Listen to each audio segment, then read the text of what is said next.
সুপ্রিয় দর্শক মণ্ডলী, আসসালামু আলাইকুম। দেশে এবং দেশের বাহিরে যে যেখান থেকে শুনছেন, আশা করি ভালো আছেন, সুস্থ আছেন, নিরাপদে আছেন। আমি Mohammad Belayet Hossain, advocate, Bangladesh supreme court. Viewers, আজকে দুর্দান্ত একটি টপিক নিয়ে আপনাদের সামনে হাজির হয়েছি। টপিকটি হচ্ছে 5 শ্রেণীর জমি উদ্ধার হবে মাত্র 24 ঘন্টার মধ্যে। দ্যাট মিনস আপনার অভিযোগ দায়ের করার উপরে বেস করে 24 ঘন্টার ভিতরে আপনার জমি আপনি উদ্ধার করে নিতে পারবেন। যদি আপনি 5 শ্রেণীর ভূমি মালিকদের মধ্যে একজন হয়ে থাকেন, তো সুপ্রিয় দর্শক মণ্ডলী, আশা করি বুঝতে পেরেছেন যে আজকের ভিডিওটিতে আমি আলোচনা করব কোন সেই 5 শ্রেণীর মালিক যারা মাত্র 24 ঘন্টার ভিতরে তাদের জমির দখল উদ্ধার করে নিতে সক্ষম হবে, তাও আবার সেনাবাহিনীর মাধ্যমে। আপনি সেনাবাহিনীর সহায়তার মাধ্যমে বেদখলকৃত সম্পত্তি দখল উদ্ধার করে নিতে পারবেন, তাও আবার কোনো মামলা মোকদ্দমা ছাড়াই। মামলা করা লাগবে না, আপনার কোনো টাকা খরচ করাও লাগবে না। আপনি জাস্ট একটা অভিযোগ দায়েরের ভিত্তিতেই সেনাবাহিনীর উপস্থিতিতেই আপনার বিশেষ এই 5 শ্রেণীর জমি উদ্ধার করে নিতে সক্ষম হবেন। ভিউয়ার্স, 1 নম্বরে পারিবারিক সম্পত্তি। আপনি যদি পারিবারিক সম্পত্তিতে এমন একজন ব্যক্তি হয়ে থাকেন যে আপনার ন্যায্য হিস্সাটা আপনি বুঝে পাচ্ছেন না, বা আপনার যে অধিকার, আপনার যতটুকু সম্পত্তি, সেই সম্পত্তি আপনি বুঝে নিতে সক্ষম হচ্ছেন না। আপনি মেয়ে, আপনার ভাইয়ের কাছে আপনি যে আবেদন করেছেন যে আপনার উত্তরাধিকারীর বা পিতার যে সম্পত্তি, সেই সম্পত্তিটা আপনাকে বুঝিয়ে দেওয়া হোক, বাট আপনার ভাই সেখানে আপনাকে পাত্তাই দিচ্ছে না, বা আপনার সম্পত্তি ভাগের কথা বললেই আপনাকে সেখান থেকে বিতাড়িত করে দিচ্ছে এবং ভয় দেখায় এই কথা বলে যে সম্পত্তি নিতে আসলে সম্পত্তি পাবে, বাট সম্পর্ক চিরদিনের জন্য ছিন্ন হয়ে যাবে। আবার এমনও হতে পারে আপনি মায়ের প্রতিনিধিত্ব করছেন বা মায়ের প্রতিনিধি হয়ে মামার বাড়িতে গিয়ে আপনার সম্পত্তির ভাগ বুঝে নিতে চাচ্ছেন। সেই ক্ষেত্রেও আপনার মামারা বা আপনার খালারা আপনার সম্পত্তি ভাগ বুঝিয়ে দিতে চাচ্ছে না।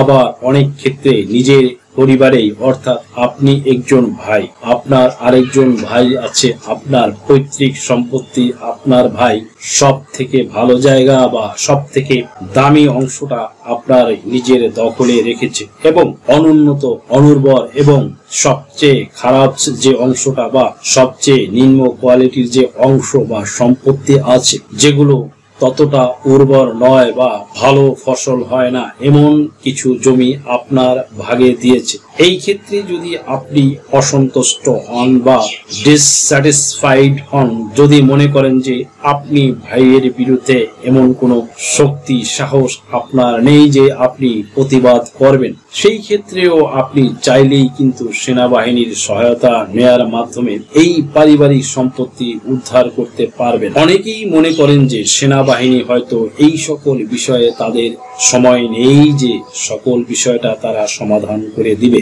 বাস্তবে সম্পূর্ণ ভিন্ন চিত্র। আপনি চাইলেই কিন্তু সেনাবাহিনীর সহায়তা নেয়ার মাধ্যমে এই সমস্যাটা আপনি সমাধান করে নিতে পারেন। যদি আপনি মনে করেন যে আপনাকে আপনার ন্যায্য হিস্সা থেকে ঠকানো হচ্ছে, তাহলে অবশ্যই আপনার এই পারিবারিক যে আত্মীয়গুলো, তাদেরকে কখনো আত্মীয় হিসাবে মনে না করে, ভূমিদস্যু হিসাবে মনে করে তাদের বিরুদ্ধে আপনি সেনাবাহিনীর কাছে কমপ্লেইন করেন, অভিযোগ দায়ের করেন এবং সেনাবাহিনীর সহায়তায় দেখবেন যে সেনাবাহিনী সরাসরি উপস্থিত হয়ে আপনার সম্পত্তির সঠিক হিসাব বা সঠিক হিস্সা আপনাকে বুঝে পেতে সহায়তা করবে। শুধু তাই নয়, তাদের একটা নির্দিষ্ট আলটিমেটাম প্রদান করবে, একটি নির্দিষ্ট সময় বেঁধে দেবে। প্রয়োজনে প্রশিক্ষণ প্রাপ্ত সার্ভেয়ারের শরণাপন্ন হয়ে আপনার ভাই বা আপনার চাচা বা যে আত্মীয়ের সাথে আপনার এই সমস্যা, সে দেখবে যে তখন আপনার উত্তরাধিকার সম্পত্তি বা পৈতৃক সম্পত্তি আপনাকে সঠিকভাবে বুঝিয়ে দিচ্ছে।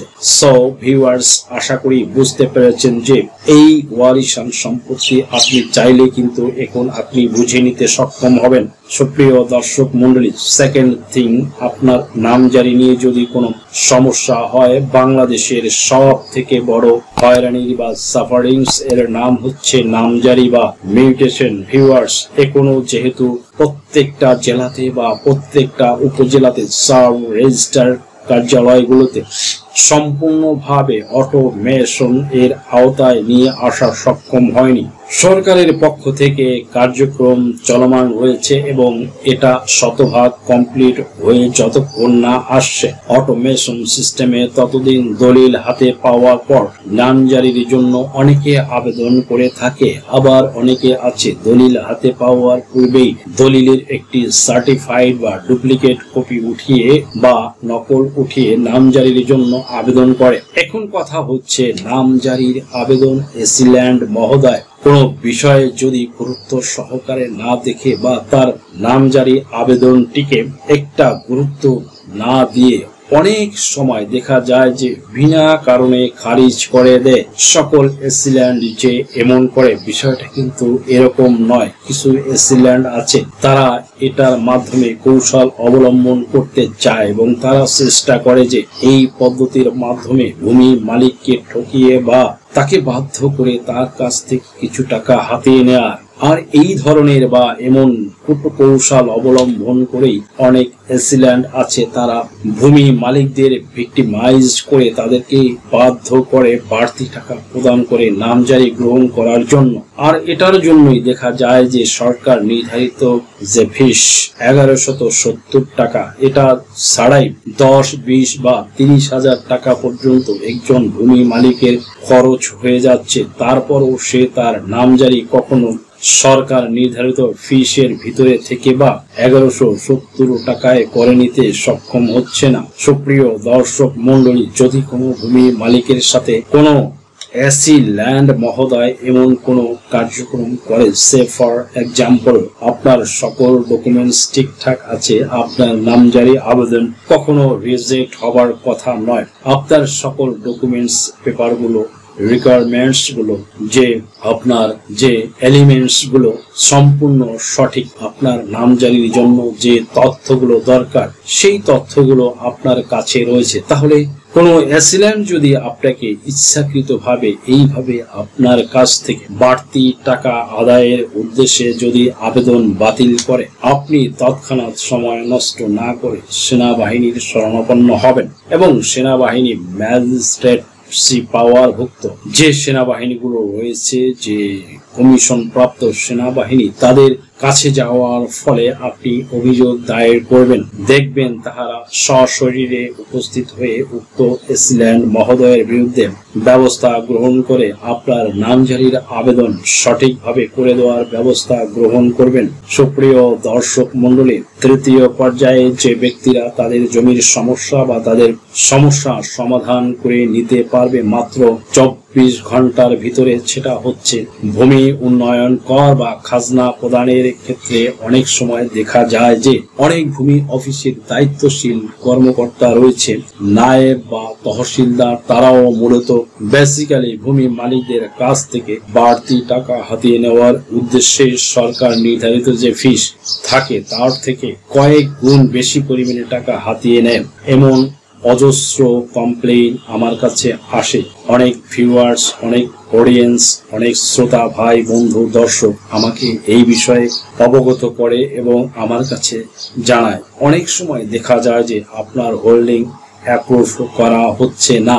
এখন যেহেতু সম্পূর্ণ অনলাইনে বা ক্যাশলেস পদ্ধতিতে খাজনা প্রদানের সিস্টেম সরকার চালু করেছে, তাই অনেক ভূমি মালিক আছে বিষয়টা বোঝে না। আবার অনেকে বোঝার পরেও কিন্তু তখন তারা বুঝতে পারে বা কিভাবে তাদের নিবন্ধনকৃত একটি আইডিতে আপনার হোল্ডিং এর জন্য খতিয়ান সাবমিট করতে হয়। এটা করার পরেও অনেক সময় দেখা যায় যে ভূমি অফিসে কর্মরত তিনি সেই ভূমি অফিসের নায়েব বা তহসিলদার বা ভূমি কর্মকর্তা তাহার হোল্ডিং অ্যাপ্রুভ না করে বরং পেন্ডিং অবস্থায় বা ওয়েট ইন লিস্টে রেখে দেয় বা হ্যাঙ্গিং করে রাখে ইন্টেনশনালি। তার উদ্দেশ্য থাকে যে আপনি আগে সরাসরি উপস্থিত হন, সরেজমিনে হাজির হওয়ার মাধ্যমে আপনার কাছ থেকে বাড়তি কিছু টাকা নেওয়ার ব্যাড ইন্টেনশন তার থাকে।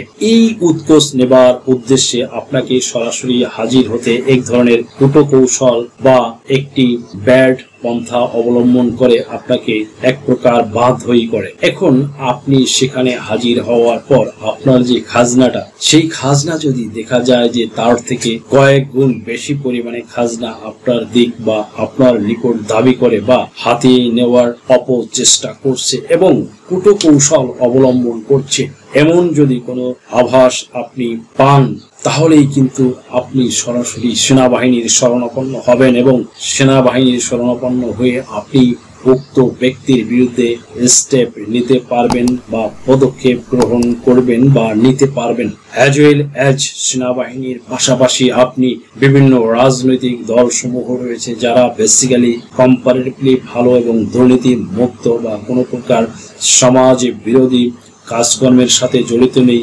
এক কথায় তারা তুলনামূলকভাবে কম্পারেটিভলি একটু ভালো। এখনো কিন্তু অনেক ভালো মানুষ সমাজে রয়েছে, অনেক ভালো পলিটিশিয়ান, অনেক ভালো রাজনীতিবিদ, অনেক ভালো ডাক্তার, অনেক সৎ অ্যাডভোকেট এখনো এদেশে রয়েছে, যাদের স্থান এখনো অনেক উচ্চে। আপনার এলাকাতে অবশ্যই এমন কিছু রাজনৈতিক নেতৃবৃন্দ আছে যারা কিন্তু ভালো মেন্টালিটি বা মন মানসিকতা অধিকারী, যাদের ফেইথ করা যায় বা বিশ্বাস করা যায়, এমন ব্যক্তিদের শরণাপন্ন হয়েও কিন্তু আপনি এই ব্যক্তির বিরুদ্ধে পদক্ষেপ নিতে পারবেন। মনে রাখবেন, দেশে কিন্তু সরকার শুধুমাত্র পদক্ষেপ নিলেই দুর্নীতি দূর হবে না। একজন সচেতন কনসাস ব্যক্তি হিসাবে আরেকজন ব্যক্তিরও কিন্তু অবশ্যই সচেতন ভূমিকা পালন করতে হবে, তবেই কেবল দুর্নীতি দূর করা সম্ভব হবে। ভিউয়ার্স, তারা জমি দখল উদ্ধার করে দিতে সক্ষম হবে সেটা হচ্ছে ইমিডিয়েটলি আপনার যদি কোনো ব্যবসা প্রতিষ্ঠান বা আপনার নিজের জানমালের উপরে কোনো হুমকি আসে বা কেউ যদি সে ফর এক্সাম্পল আপনার সম্পদ দখল করার চেষ্টা করে, আপনি যে ধর্মের, বর্ণের, গোত্রের মানুষ হন না কেন, যে দলের অনুসারী আপনি হন না কেন, যদি কোনো ব্যক্তি অবৈধভাবে আপনার সম্পত্তি দখল করে নেওয়ার চেষ্টা করে, সেটা হতে পারে বাংলাদেশের বর্তমান কোনো রাজনৈতিক দলের নেতা কর্মী, সেটা বিএনপি, জামায়াতের ইসলাম বা অন্য যে কোনো রাজনৈতিক দলের নেতা কর্মী বা যে কোনো দলের নাম ভাঙিয়েও যদি আপনার সাথে এমন কোনো কার্যক্রম করে বা আপনার সম্পত্তি থেকে আপনাকে উচ্ছেদ করার চেষ্টা করে, তাহলে আপনি কিন্তু অবভিয়াসলি আপনি সেনাবাহিনীর শরণাপন্ন হবেন এবং সেনাবাহিনীর শরণাপন্ন হয়ে আপনার জমির দখল আপনি কিন্তু রক্ষা করতে সক্ষম হবেন। দ্যাট মিনস বেদখল হওয়ার হাত থেকে আপনি কিন্তু আপনার সম্পত্তি রক্ষা করতে পারবেন। তাহলে এই বিষয়ে অবশ্যই আপনাকে সচেতন হতে হবে এবং যখন দেখবেন যে আপনার উপর এমন হামলা হওয়ার সম্ভাবনা বা আপনার সম্পত্তি বেদখল হওয়ার সম্ভাবনা বা পসিবিলিটি রয়েছে, সেই ক্ষেত্রে আপনি কিন্তু অবশ্যই এই অভিযোগটা সেনাবাহিনীর কাছে দায়ের করবেন। আবার যদি এমন হয় যে আপনার সম্পত্তি ইতিমধ্যে বেদখল হয়ে গিয়েছে, বিশেষ করে 5ই আগস্ট এর পরের ঘটনা যদি হয়ে থাকে, তাহলে সব থেকে ইমিডিয়েটলি বা দ্রুত আপনি কিন্তু নিশ্চয়তা পাবেন বা আপনি কিন্তু আপনার সম্পত্তি উদ্ধার করে নিতে পারবেন। 5ই আগস্টের পরে এই ধরনের অনেক ঘটেছে, চাঁদাবাজি, দখলবাজি, জবরদখল হচ্ছে। অনেক ব্যক্তি আছে, অনেক দুষ্কৃতকারী, যারা তারা রাজনৈতিক পরিচয় ব্যবহার করে আর রাজনৈতিক ছত্র ছায়া থেকে অনেক ব্যক্তির সম্পত্তি তারা রাতারাতি দখল করে নিয়েছে। এমন যদি হয় তাহলে আপনি চাইলেই কিন্তু এখন সেনাবাহিনীর শরণাপন্ন হয়ে আপনার এই সম্পত্তি উদ্ধার করে নিতে সক্ষম হবেন। সুপ্রিয় দর্শক মন্ডলী, এরপরে 5 নাম্বার হচ্ছে, পূর্বে আপনার সম্পত্তি বেদখল হয়েছে রাজনৈতিক পরিচয় ব্যবহার করে বা পেশি শক্তি ব্যবহার করে, সে ফর এক্সাম্পল একজন আওয়ামী লীগ বা অন্য কোনো রাজনৈতিক দলের নেতা কর্মী ওই সময় আপনার সম্পত্তি আপনার কাছ থেকে জোরপূর্বক বেদখল করে নিয়েছে, বাট কিছু প্রভাবশালী গোষ্ঠী ছিল, কিছু ব্যবসায়ী চক্র ছিল, কিছু স্বার্থান্বেষী গোষ্ঠী ছিল, তারাও মূলত প্রভাব খাটিয়ে আপনার সম্পত্তি বেদখল করে নিয়েছে। এমনও হয়েছে যে আপনার 1 বিঘা জমি হয়তো রেজিস্ট্রি করে নিয়েছে আপনার কাছ থেকে, সেটার মূল্য প্রদান করেছে, কিন্তু 1 বিঘা সাথে সাথে আরো 4 বিঘা আপনার কাছ থেকে বেদখল করে নিয়েছে। এভাবে হয়তো 5 বিঘা সম্পত্তি আপনার থেকে বের করে নিয়েছে। এমন ভাবে যদি আপনার সম্পত্তি বেদখল করে নেয় এবং সেখানে যদি তারা কোনো ব্যবসায়িক প্রতিষ্ঠান গড়ে তোলে বা কোনো স্থায়ী কোনো প্রপার্টি তৈরি করে ফেলে, তাহলে কিন্তু আপনি তাদের বিরুদ্ধে ব্যবস্থা নিতে পারবেন না। তবে এখানে কিন্তু একটি বিষয় মনে রাখতে হবে, সেটা হচ্ছে অনেক পূর্বে যদিও সম্পত্তি রেকর্ড হয়ে যায় বা আপনার কাছ থেকে যারা বেদখল করে নিয়েছিল সেই সম্পত্তি যদি কেউ কোনো ব্যক্তি রেকর্ড করে নেয় বা যদি দলিল করে ফেলে, সেই দলিলটা ভুয়া হতে পারে, জাল দলিল হতে পারে, তাহলে এটা কিন্তু প্রমাণ করার জন্য সেনাবাহিনীর পদক্ষেপ নেবে না।